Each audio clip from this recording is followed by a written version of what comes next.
Hello everyone. Today, I'm going to teach you how to use a tool that can add outline effects to 3D game objects in Unity, the Outline tool. It's particularly suitable for creating selection effects for game objects.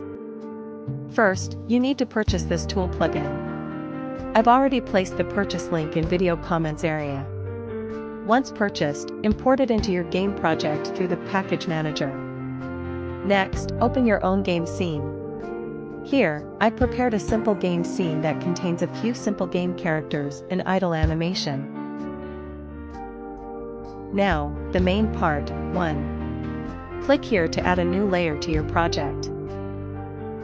2. Drag the Outline Manager prefab into your game scene. 3. Add the Outline Control script to the game object you want to outline, and add a box collider.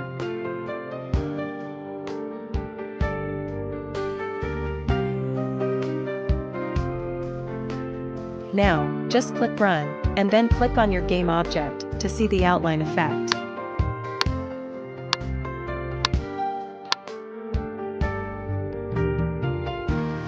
You can adjust the color, brightness, and thickness of the outline in the Outline Manager. Isn't it super simple? Of course, it can also be applied to mobile platforms. Lastly, I wish everyone success in your work and studies. Creating content is not easy, so please give me a like, follow, and share. If you have any questions, feel free to leave a comment or send me a private message, and I will patiently answer each one. If this video gets over 100 likes, I'll share the next tool with you all.